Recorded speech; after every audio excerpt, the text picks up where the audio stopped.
What's up, guys? I'm Kelton Wells. And I'm Katrina Warburton. You're watching Cash Rendezvous. So it seems like the weather's gotten a little bit warmer lately. Yeah, it has. The snow's been melting and the ice as well. There's just sludge everywhere. I stepped in a big puddle of it today, ruined my shoes, Oh, but no. you know, Yeah, that's okay. Gotta watch out for that. Well, it seems like Logan City has asked us to do one extra thing to stay ahead of the weather and beat the cold.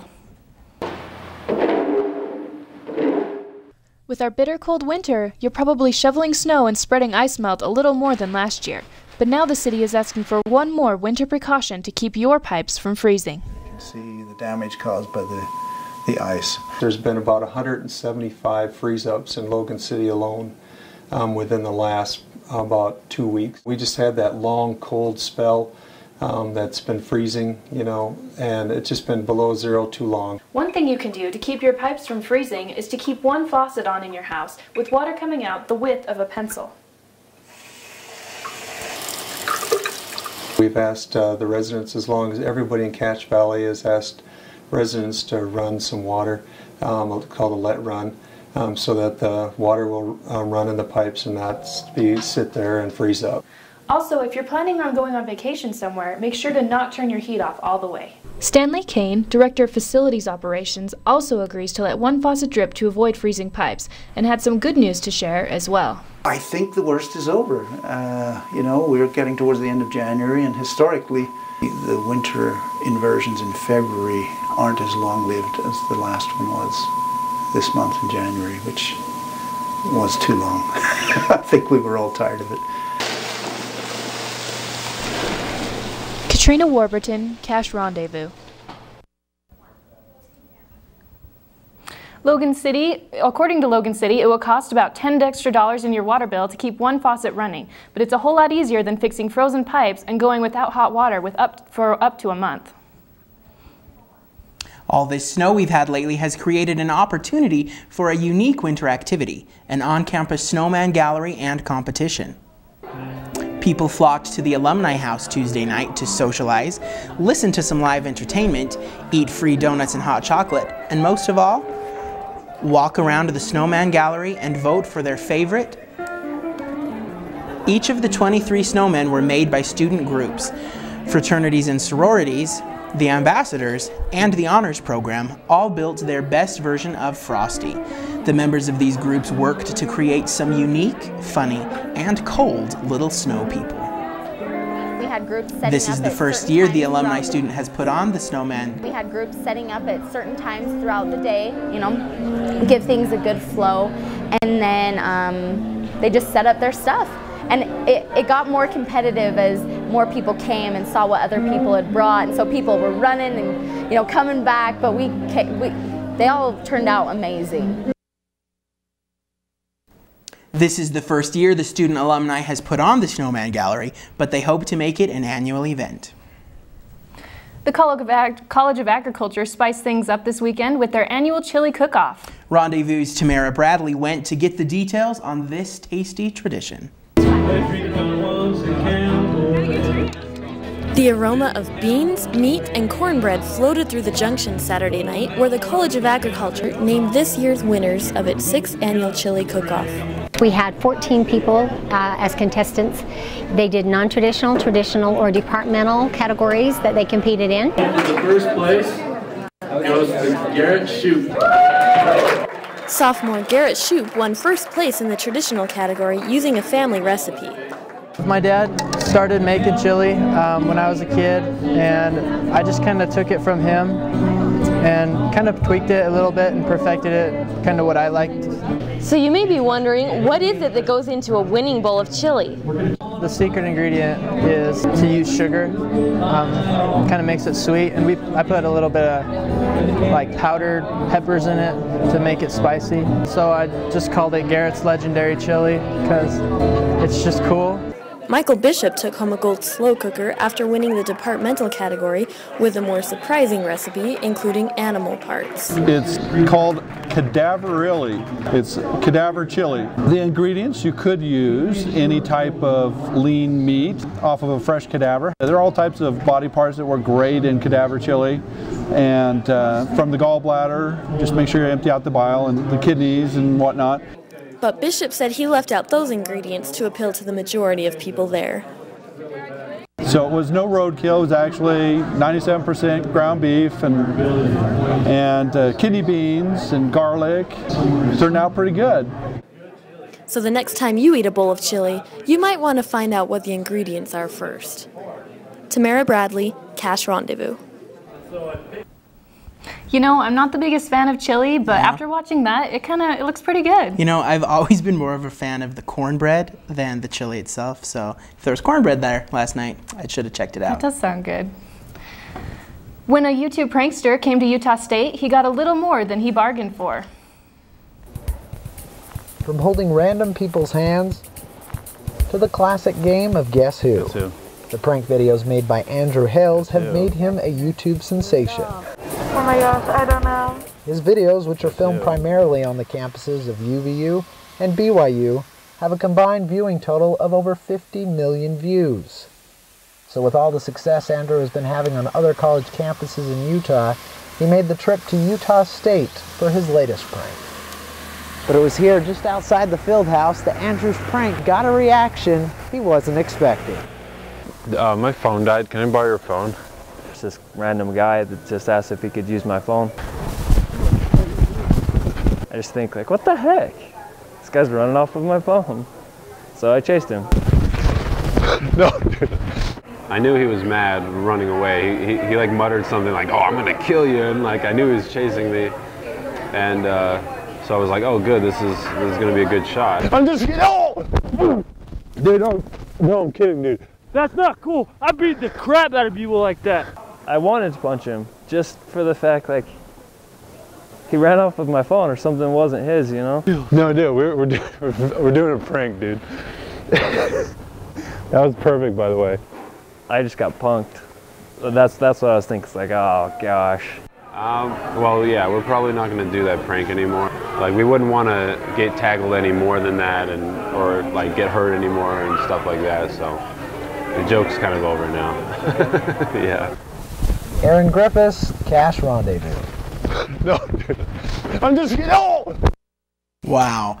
I don't think I would have had the guts to actually chase after somebody like that. I don't think I would. I think I would have maybe like yelled at him, maybe called the police later, or just planned on getting a new phone. I'd have just gone online and bought a new phone. That's pretty brave of him. Yeah.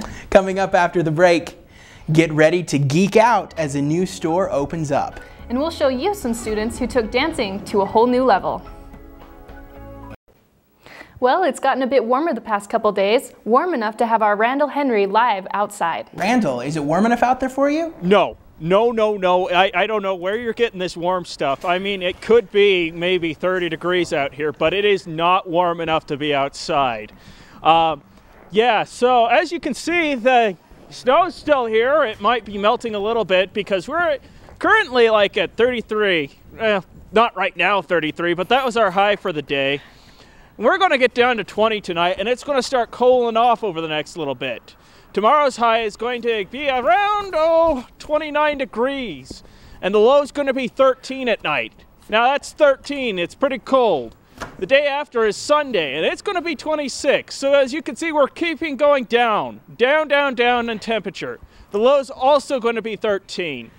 However, no wait, well, okay, I was a little off. That was Saturday. However, Sunday we're going to start warming up, but we're going to be 31, so it's still going to be colder than it was even today. And that low is going to be around 15 degrees. Now that's that's only 2 degrees higher than the 13 that we have.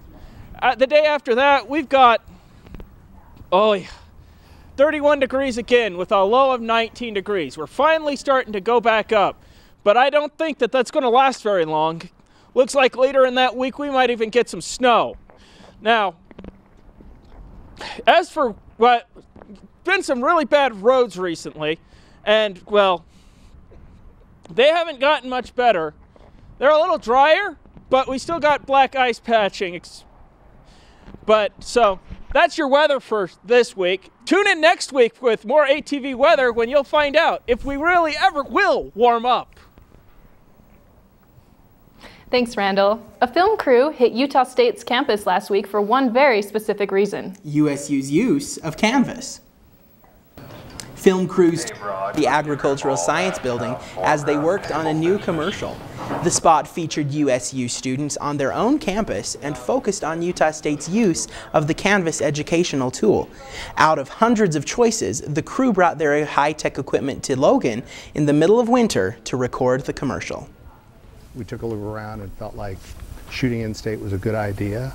The clients were local. There was a lot of options to choose from even in Utah, but what really drew us here was just how beautiful the campus was. The thing that's been so great about it is just how accommodating the school has been for us. They've just let us have access. We stayed late last night and filmed till 11, and people just have been so accommodating. We scout locations all over the United States, and we got the call from Eleusian's ad agency, McCann, in Salt Lake City, one of the best agencies we've ever worked with. We're going to play this video on our website, and we'll put it on our YouTube channel. So Utah State will be seen around the campus, by IT professionals around the world.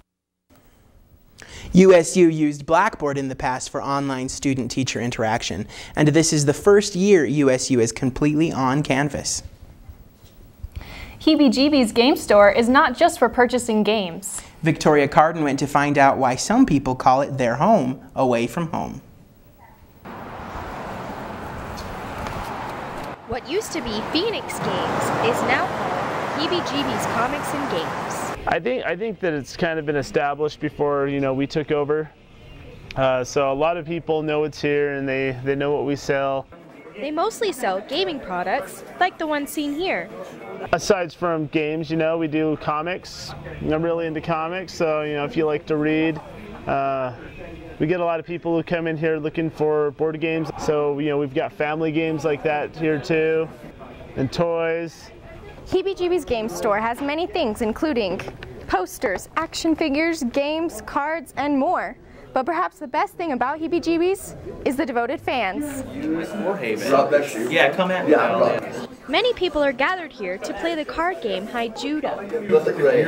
They can hang out and, you know, share their interest with like-minded individuals.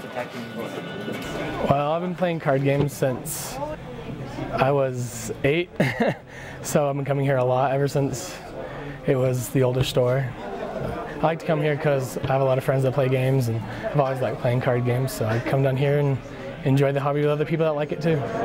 But playing Hide Judo isn't the only reason people come. I get to come by and I get to play card games with some best friends and just have a good time. Even if I don't buy anything, I just still have a good time coming here. So I guess you could say it's like a home away from home. Playing games isn't for everyone, but for these guys, it's a lifestyle. You gotta do what you gotta do. I play football along with this, and I still come in and play stuff, and like everyone on the team respects that. And it's just a fun place to come play. They say it's nerdy, but I still enjoy it. I like how it's actually a pretty friendly environment in here. It's like, there are actually pretty nice people that come here. Victoria Carden, Cash Rendezvous.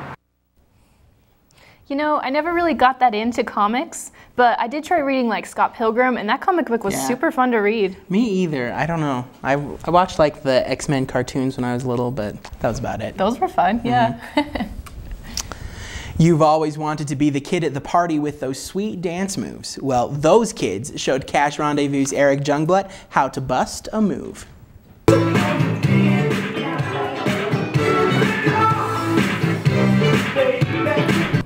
It's Monday night, and the tile of the Taggart Student Center has become a dance floor. USU's Breakdancing and Hip Hop Dancing Club has been an on-again, off-again organization since the late 1980s. Members have come and gone, but the club has existed in some form. The club has been intermittent with people coming and going, and sometimes they will re-up it as a club, sometimes it'll be an informal club, so it just kind of depends. The club is an inclusive group, according to Danny Pond, a former organizer.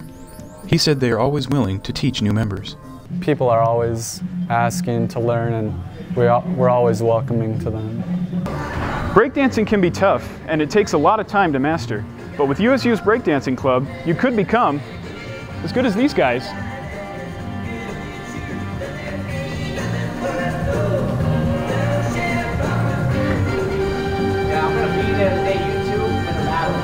Club member Eddie Ventura survived cancer and is hemophilic. He said the club motivated him to get back into his dancing. I gained all that strength back just from breakdancing. And there would be so many times the doctors would be like, "You're never going to dance again." And I'm here now, you know, just doing my thing. In addition to performing locally and competing, the club is going to try out for America's Got Talent in March. We're gonna go. We're gonna give them a showcase, and we're gonna see what happens. If they pick us, we'll go to California. If not, then we'll just keep doing what we're doing and keep training and getting better.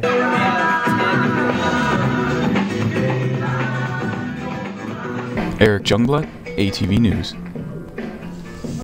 The breakdancing club has been around for longer than you might think.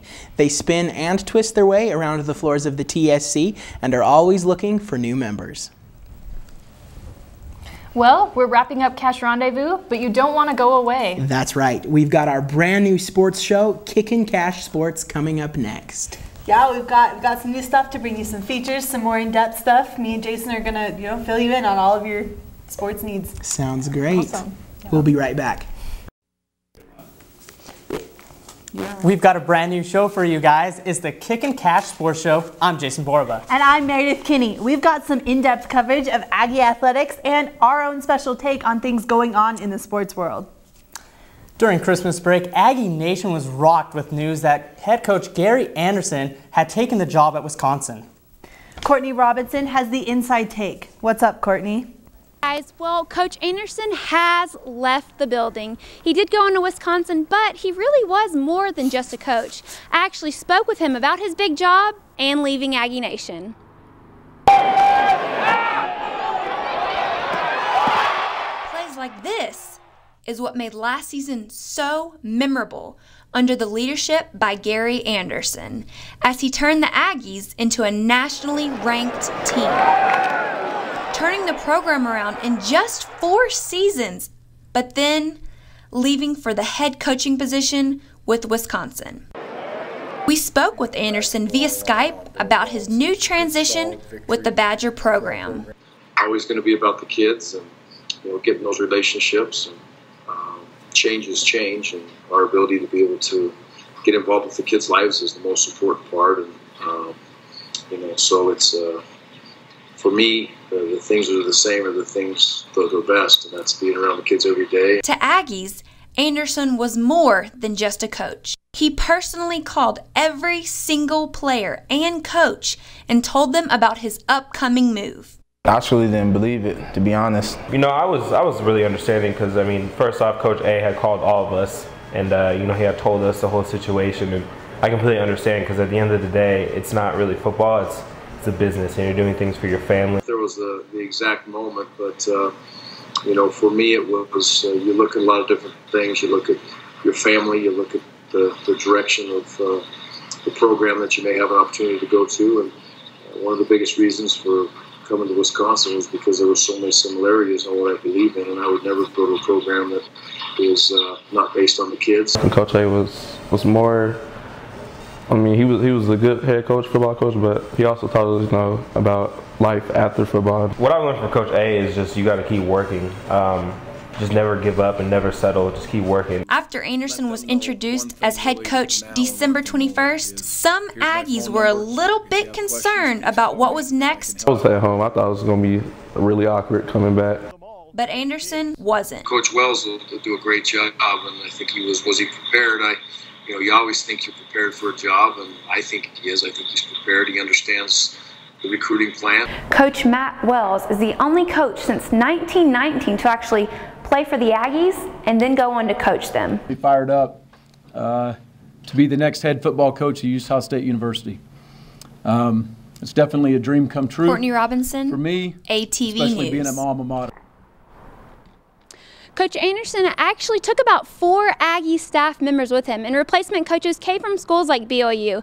After working with him for about 4 years, I grew a personal connection to him, so he really will be missed, but we all wish him the best of luck.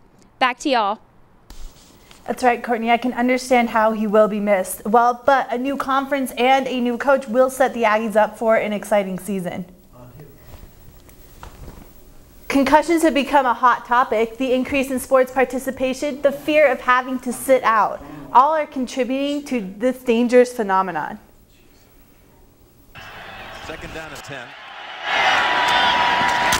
Oh, what a hit. Look out. Brad Smith. My goodness. Concussions. They're a violent injury that happens in most sports, but especially football.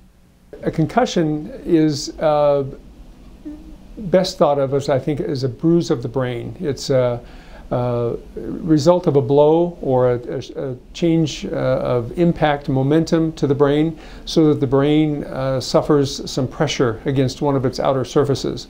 These concussions are changing the rules of the game, so you might see these more often. There's a lot of rules that have been coming out as of lately.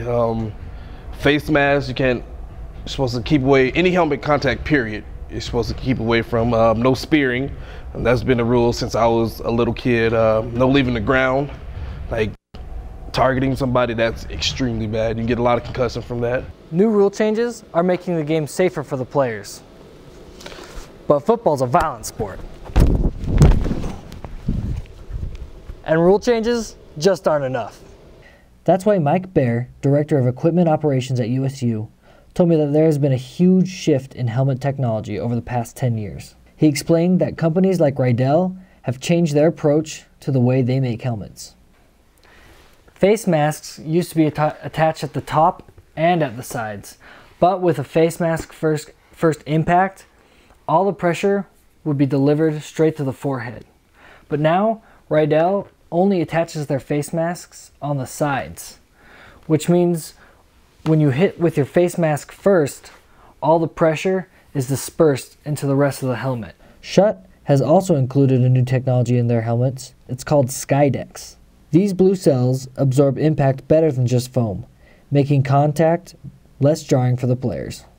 Brandon Fonda, Cash Rendezvous. New helmet technology is helping prevent concussions, but they still can't guarantee that they won't happen. There were 142 concussions reported in the 2011 NFL season. But not everybody is so eager to report an injury that could keep them from playing or even lose them their starting job. 30 of the 160 NFL players surveyed by the AP in November of 2009 replied that they have hidden or played down the effects of a concussion. We're going to kick you guys out to a break, but we'll be right back after that. Well, Aggie hockey was in San Jose this weekend, and they actually picked up their third loss of the season to San Jose State. But over the Christmas break, they picked up 2 key games. Hi. We brought in 2 new guys, Austin Holmes and Julian Herrera. Thinking they're both going to be good assets to this team. Looking forward to seeing them both go on the ice. I'm Julian Herrera from Castro Valley, California.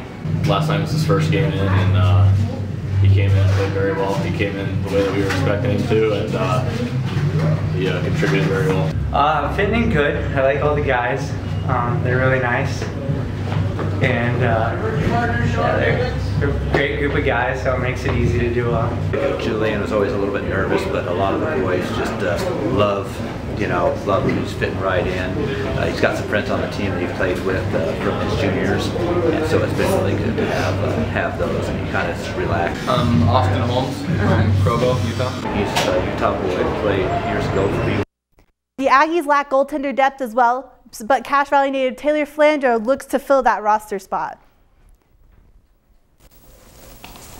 Utah State women's basketball player Devin Christensen is on the verge of solidifying her spot among the all-time Aggie greats. I sat down with her to find out about her time at USU. Back to Christensen with 11, 3-point shot straight away, got it! Devin Christensen is the senior leader of the Utah State women's basketball team. Through her 4 years at USU, Christensen has been known as a scorer, and she is now on the verge of breaking the all-time women's record for points in a career. Breaking the scoring record is something that's important to me because being an Aggie for 4 years has been an awesome experience, and to be remembered in the record books for breaking any record at all is just a fun thing. And so it's an honor for myself, for my family, for Coach Peebley for recruiting me, and for Coach Fink playing for him this year. It's just all good. Christensen needs a mere 49 points to sit alone at the top of Aggie women's basketball.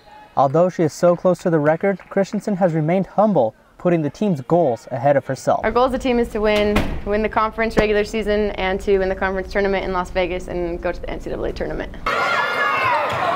Devin makes shooting threes look easy. But once you get on the court, it's a lot harder than it looks. Jerry Finkbeiner is in his first year of coaching Christensen and the Utah State team, and he takes a sense of pride in coaching her during her final season. Yeah, anytime anybody beats, in any sport, a career record, whether it be scoring or assists or rebounds or tackles or yards gained, it's quite a feat. And so Devin, in her career, has passed probably literally hundreds of young women in the basketball program here through. Devin will have a chance to get closer to the record tonight when they take on Idaho at the Spectrum. That's all we have for you in sports, but we will be back in 2 weeks to fill you in with more.